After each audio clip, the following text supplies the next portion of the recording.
తాజాంశాన్ని చూస్తున్నాం. ఎన్డీఏ ఉపరాష్ట్రపతి అభ్యర్థిగా వెంకయ్య నాయుడు 2 సెట్ల నామినేషన్లు దాఖలు చేశారు. ఈ కార్యక్రమంలో ప్రధాని నరేంద్ర మోదీ, భాజపా జాతీయ అధ్యక్షుడు అమిత్ షా, సీనియర్ నేతలు అడ్వానీ, మురళీ మనోహర్ జోషి పాల్గొన్నారు.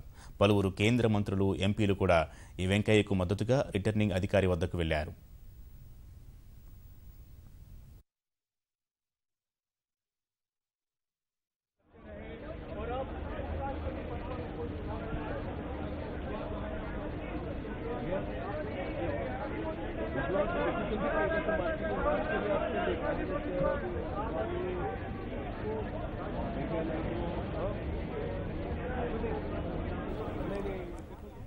ఆగస్టు 5న ఉపరాష్ట్రపతి ఎన్నిక జరగనుంది. పార్లమెంట్ సభ్యులకు మాత్రమే ఈ ఎన్నికల్లో ఓటు హక్కు ఉంటుంది. ఉభయ సభల్లో ప్రస్తుతం 787 మంది సభ్యులు ఉన్నారు. ఎన్డీఏ పక్షాలతో పాటు తెరాస, వైకాపా, అన్నాడీఎంకే వంటి పార్టీలు వెంకయ్య అభ్యర్థిత్వానికి మద్దతు తెలుపుతున్నాయి. ఈ నేపథ్యంలో ఉపరాష్ట్రపతిగా వెంకయ్య విజయం నల్లేరుపై నడకేనని ఎన్డీఏ భావిస్తోంది. 550 మందికి పైగా ఎంపీలు అనుకూలంగా ఓటేస్తారని ధీమాగా ఉంది.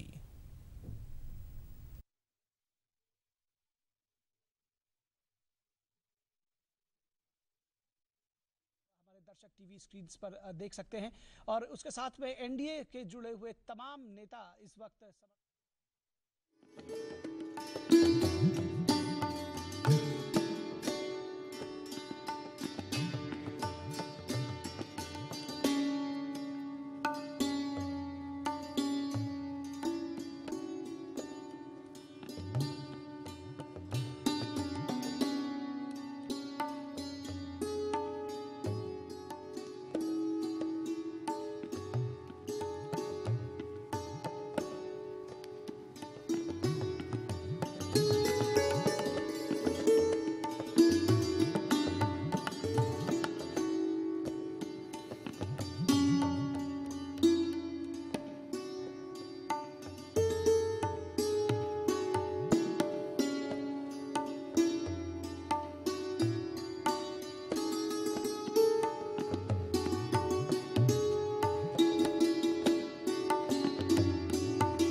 ఎన్డీఏ ఉపరాష్ట్రపతి అభ్యర్థిగా వెంకయ్య నాయుడు నామినేషన్ దాఖలు చేశారు. ఈ కార్యక్రమానికి ప్రధాని నరేంద్ర మోదీ, భాజపా జాతీయ అధ్యక్షుడు అమిత్ షా కూడా పాల్గొన్నారు.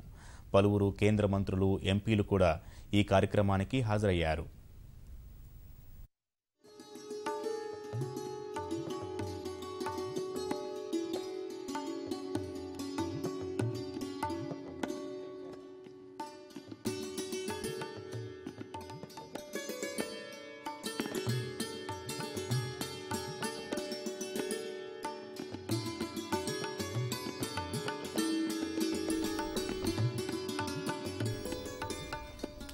ఎన్డీఏ ఉపరాష్ట్రపతి అభ్యర్థిగా వెంకయ్య నాయుడు 2 సెట్ల నామినేషన్లు దాఖలు చేశారు. ఈ కార్యక్రమంలో ప్రధాని నరేంద్ర మోదీ, భాజపా జాతీయ అధ్యక్షుడు అమిత్ షా, సీనియర్ నేతలు అడ్వానీ, మురళీ మనోహర్ జోషి పాల్గొన్నారు. పలువురు కేంద్ర మంత్రులు, ఎంపీలు కూడా వెంకయ్యకు మద్దతుగా రిటర్నింగ్ అధికారి వద్దకు వచ్చారు. ఆగస్టు 5న ఉపరాష్ట్రపతి ఎన్నిక జరగనుంది. పార్లమెంట్ సభ్యులకు మాత్రమే ఈ ఎన్నికల్లో ఓటు హక్కు కలిగి ఉంటుంది. ఉభయ సభల్లో ప్రస్తుతం 787 మంది సభ్యులు ఉన్నారు. ఎన్డీఏ పక్షాలతో పాటు తెరాస, వైకాపా, అన్నాడీఎంకే వంటి పార్టీలు వెంకయ్య అభ్యర్థిత్వానికి మద్దతు తెలుపుతున్నాయి. ఈ నేపథ్యంలో ఉపరాష్ట్రపతిగా వెంకయ్య విజయం నల్లేరుపై నడకేనని ఎన్డీఏ భావిస్తోంది. 550 మందికి పైగా ఎంపీలు అనుకూలంగా ఓటేస్తారని ధీమాగా ఉంది.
ఎన్డీఏ ఉపరాష్ట్రపతి అభ్యర్థిగా వెంకయ్యనాయుడు 2 సెట్ల నామినేషన్లు దాఖలు చేశారు. ఈ కార్యక్రమంలో ప్రధాని నరేంద్ర మోదీ, భాజపా జాతీయ అధ్యక్షుడు అమిత్ షా, సీనియర్ నేతలు అడ్వానీ, మురళీ మనోహర్ జోషి పాల్గొన్నారు. పలువురు కేంద్ర మంత్రులు, ఎంపీలు కూడా వెంకయ్యకు మద్దతుగా రిటర్నింగ్ అధికారి వద్దకు వచ్చారు.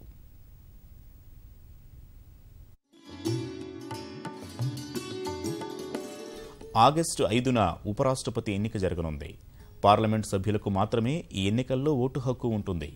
ఉభయ సభల్లో ప్రస్తుతం 787 మంది సభ్యులు ఉన్నారు. ఎన్డీఏ పక్షాలతో పాటు తెరాస, వైకాపా, అన్నాడీఎంకే వంటి పార్టీలు వెంకయ్యనాయుడు అభ్యర్థిత్వానికి మద్దతు తెలుపుతున్నాయి. ఈ నేపథ్యంలో ఉపరాష్ట్రపతిగా వెంకయ్య విజయం నల్లేరుపై నడకేనని ఎన్డీఏ భావిస్తోంది. 550 మందికి పైగా ఎంపీలు అనుకూలంగా ఓటేస్తారని ధీమాగా ఉంది.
ఎన్డీఏ ఉపరాష్ట్రపతి అభ్యర్థిగా వెంకయ్యనాయుడు 2 సెట్ల నామినేషన్లను దాఖలు చేశారు. ఈ కార్యక్రమంలో ప్రధాని నరేంద్ర మోదీ, భాజపా జాతీయ అధ్యక్షుడు అమిత్ షా, సీనియర్ నేతలు అడ్వానీ, మురళీ మనోహర్ జోషి పాల్గొన్నారు. పలువురు కేంద్ర మంత్రులు, ఎంపీలు కూడా వెంకయ్యకు మద్దతుగా రిటర్నింగ్ అధికారి వద్దకు వెళ్లారు. ఆగస్టు 5న ఉపరాష్ట్రపతి ఎన్నిక జరగనుంది. పార్లమెంట్ సభ్యులకు మాత్రమే ఈ ఎన్నికల్లో ఓటు హక్కు ఉంటుంది. ఉభయ సభల్లో ప్రస్తుతం 787 మంది సభ్యులు ఉన్నారు. ఎన్డీఏ పక్షాలతో పాటు తెరాస, వైకాపా, అన్నాడీఎంకే వంటి పార్టీలు వెంకయ్యనాయుడు అభ్యర్థిత్వానికి మద్దతు తెలుపుతున్నాయి. ఈ నేపథ్యంలో ఉపరాష్ట్రపతిగా వెంకయ్య విజయం నల్లేరుపై నడకేనని ఎన్డీఏ భావిస్తోంది. 550 మందికి పైగా సభ్యులు ఆయనకు అనుకూలంగా ఓటేస్తారని ధీమాగా ఉంది.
ఎన్డీఏ ఉపరాష్ట్రపతి అభ్యర్థిగా వెంకయ్యనాయుడు నామినేషన్ దాఖలు చేశారు. పూర్తి సమాచారం మా ప్రతినిధి అరుణ్ అందిస్తారు.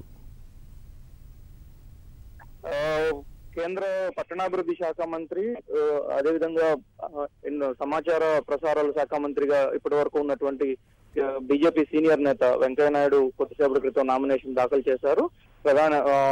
ఈ నామినేషన్ కార్యక్రమంలో ప్రధాని నరేంద్ర మోడీ, అదేవిధంగా బీజేపీ జాతీయ అధ్యక్షుడు అమిత్ షా, కేంద్ర మంత్రులు అరుణ్ జైట్లీ, సుష్మా స్వరాజ్, అదేవిధంగా సుజనా చౌదరి, తవర్చంద్ గెహ్లాట్ వీళ్ళంతా కూడా హాజరవడం జరిగింది. వీరితో పాటుగా తెలుగుదేశం ఎంపీలు, బీజేపీకి సంబంధించి ఆంధ్రప్రదేశ్ నుంచి ప్రాతినిధ్యం వహిస్తున్నటువంటి ఎంపీలు అందరూ కూడా హాజరవడం జరిగింది. రాజ్యసభ సెక్రటరీ జనరల్, రిటర్నింగ్ అధికారిగా ఉన్నటువంటి రాజ్యసభ సెక్రటరీ జనరల్ కు తన నామినేషన్ 2 సెట్ల నామినేషన్ పత్రం అందజేయడం జరిగింది. ఒక 2 సెట్లలో ఒక సెట్ నామినేషన్ పత్రంలో ప్రతిపాదిత సంతకం కింద ప్రధాని తొలి సంతకం చేశారు. ఆయనతో పాటుగా సుష్మా స్వరాజ్ సంతకం చేయడం జరిగింది. 2వ సెట్ నామినేషన్ పత్రంలో ప్రతిపాదితులుగా తొలి ఇద్దరులో రాజ్నాథ్ సింగ్, అదేవిధంగా ఆర్థిక శాఖ మంత్రి అరుణ్ జైట్లీ ఇద్దరు కూడా ప్రతిపాదిత సంతకాలు చేయడం జరిగింది. వీరితో పాటుగా తెలుగుదేశం, బీజేపీ, అదేవిధంగా టీఆర్ఎస్ సంబంధించినటువంటి ఎంపీలందరూ కూడా వీటి మీద సంతకాలు చేయడం జరిగింది. ఎన్డీఏకి సంబంధించిన ఎంపీలతో పాటుగా టీఆర్ఎస్ ఎంపీలు కూడా ఈ నామినేషన్ పత్రాలపై సంతకం చేయడం జరిగింది. ఈ రోజు నామినేషన్ పత్రాలు దాఖలు చేసినటువంటి వెంకయ్యనాయుడు మరికొద్ది సేపట్లో మీడియా తోటి మాట్లాడబోతున్నారు. అది దాదాపు తన చివరి సందేశంగా ఏదైతే తను అనుకుంటున్నారో ఆ విషయాన్ని తను స్పష్టంగా ఒక సందేశ పూర్వకంగానే మీడియా ముందుకు వస్తున్నట్లుగా తెలుస్తా ఉంది. రేపు వచ్చే నెల 5వ తారీఖున దీనికి సంబంధించినటువంటి ఎన్నిక జరుగుతుంది. మరోవైపు కాంగ్రెస్ ప్రతిపాదించినటువంటి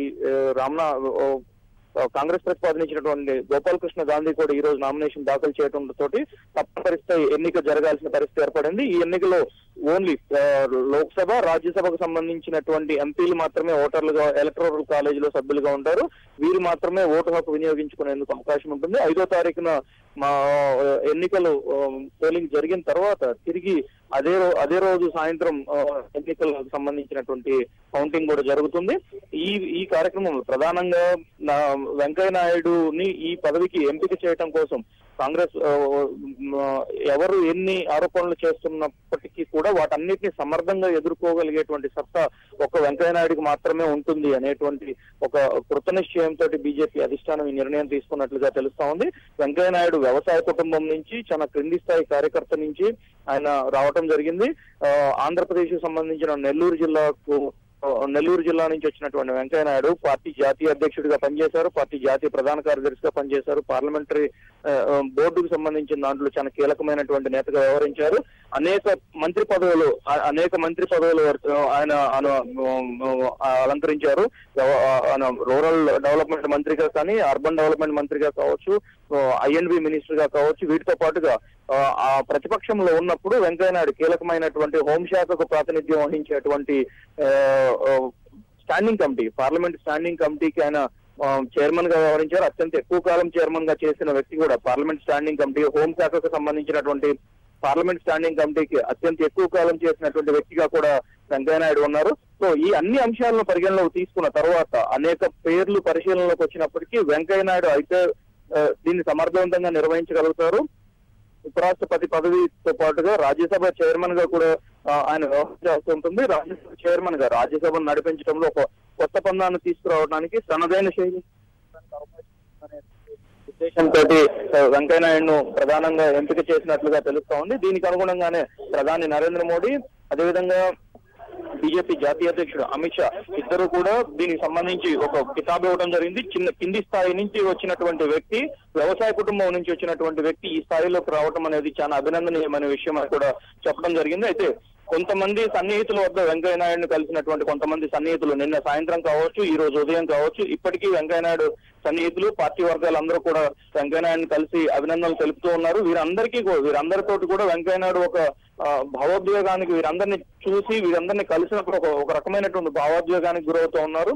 ప్రధానంగా చెప్పుకుంటే ఆయన పార్టీకి తన కన్న తల్లి లాంటి పార్టీని, నేను దాదాపు 40 సంవత్సరాల పాటు నేను పార్టీకి సేవలు చేశాను, ఈ పార్టీ బీజేపీ ద్వారానే నేను ఇంత స్థాయికి రాగలిగాను, పార్టీ జాతీయ అధ్యక్షుడిగా రాగలిగాను, అదేవిధంగా అత్యంత ఉన్నతమైన పదవుల్లోకి రాగలిగాను, ఉపరాష్ట్రపతిగా కావచ్చు, అంతకుముందు చేసినటువంటి అనేక పదవుల విషయంలో కావచ్చు. వీటన్నిటికీ నేను రావడానికి కారణం బీజేపీలో ఉండటం, బీజేపీ నేతగా ఉండటమే కారణం, బీజేపీ కార్యకర్తగా నా ప్రస్థానం ప్రారంభం కావడమే వీటన్నిటికీ కారణం. అటువంటి పార్టీకి నేను ఒక ఉపరాష్ట్రపతి పదవికి వెళుతున్న నేపథ్యంలో రాజీనామా చేయడం తనని ఎంతో కలిచివేస్తోందని, ఈ పరిస్థితి తనను చాలా భావోద్వేగానికి లోన్ చేస్తుందని చెప్పి కూడా చాలా బాధపడుతూ తన సన్నిహితుల వద్ద పేర్కొనడం జరిగింది.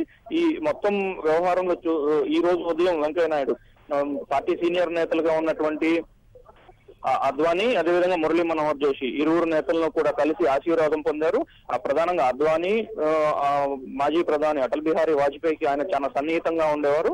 ఆయన ఒక రకంగా చెప్పుకోవాలంటే ఆయన శిష్యుడిగా కూడా వెంకయ్యనాయుడు తమ శిష్యుడిగా అనేటువంటి ఒక అంత సాన్నిహిత్యంగా ఉండేటువంటి పరిస్థితి ఉంది. సో అటువంటి వ్యక్తి ఈ రోజు ఉన్నత స్థానంలోకి ఉపరాష్ట్రపతి పదవి స్థానంలో దేశ 2వ పౌరుడిగా వెళ్ళడం అందరినీ అభినందించేటువంటి విషయంగా కనిపిస్తా ఉంది.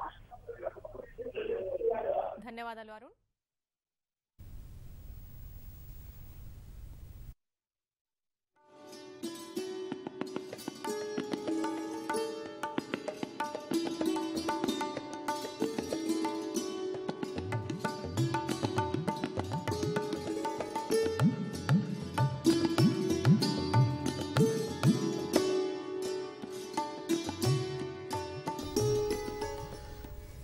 ఎన్డీఏ ఉపరాష్ట్రపతి అభ్యర్థిగా వెంకయ్యనాయుడు 2 సెట్ల నామినేషన్లు దాఖలు చేశారు. ఈ కార్యక్రమంలో ప్రధాని నరేంద్ర మోదీ, భాజపా జాతీయ అధ్యక్షుడు అమిత్ షా, సీనియర్ నేతలు అడ్వానీ, మురళీ మనోహర్ జోషి పాల్గొన్నారు. పలువురు కేంద్ర మంత్రులు, ఎంపీలు కూడా వెంకయ్యకు మద్దతుగా రిటర్నింగ్ అధికారి వద్దకు వెళ్లారు. ఆగస్టు 5న ఉపరాష్ట్రపతి ఎన్నిక జరగనుంది. పార్లమెంట్ సభ్యులకు మాత్రమే ఈ ఎన్నికల్లో ఓటు హక్కు ఉంటుంది. ఉభయ సభల్లో ప్రస్తుతం 787 మంది సభ్యులు ఉన్నారు. ఎన్డీఏ పక్షాలతో పాటు తెరాస, వైకాపా, అన్నాడీఎంకే వంటి పార్టీలు వెంకయ్య అభ్యర్థిత్వానికి మద్దతు తెలుపుతున్నాయి. ఈ నేపథ్యంలో ఉపరాష్ట్రపతిగా వెంకయ్య విజయం నల్లేరుపై నడకేనని ఎన్డీఏ భావిస్తోంది. 550 మందికి పైగా ఎంపీలు అనుకూలంగా ఓటేస్తారని ధీమాగా ఉంది. ఇంకా కొన్నేళ్ల పాటు క్రియాశీలంగా రాజకీయాల్లో ఉండాలని వెంకయ్యనాయుడు అనుకున్న ఉపరాష్ట్రపతి పదవికి ఆయనే సమర్థుడని భాజపా అగ్రనాయకత్వం భావించింది. సాధారణ కార్యకర్త స్థాయి నుంచి భాజపా జాతీయ అధ్యక్షుడిగా ఎదిగిన క్రమాన్ని ఎమ్మెల్యేగా, ఎంపీగా, కేంద్ర మంత్రిగా ఇలా చేపట్టిన ప్రతి పదవికి అంకితభావంగా పనిచేసిన వెంకయ్య వన్నె తెచ్చిన విధానాన్ని పార్లమెంటరీ బోర్డు పరిగణలోకి తీసుకుంది. ఆయన సుదీర్ఘ రాజకీయ పాలనా అనుభవం ఓర్పుగా, నేర్పుగా రాజ్యసభను నడపడంలో పనికి వస్తుందని భాజపా పెద్దలు విశ్వసించడం ఉపరాష్ట్రపతి అభ్యర్థిగా వెంకయ్య ఎంపికకు మరో కారణం. ఆంధ్రప్రదేశ్లో పుట్టి కర్ణాటక నుంచి రాజ్యసభ ఎంపీగా పనిచేసి చెన్నైతో అనుబంధం ఉన్న వెంకయ్యనాయుడు ఢిల్లీలో దక్షిణాదికి చిరునామా. ముఖ్యంగా తెలుగు రాష్ట్రాల ప్రభుత్వాలకు ఏ అవసరం వచ్చినా అండగా నిలిచేందుకు ఆయన సదా ముందుండేవాడు.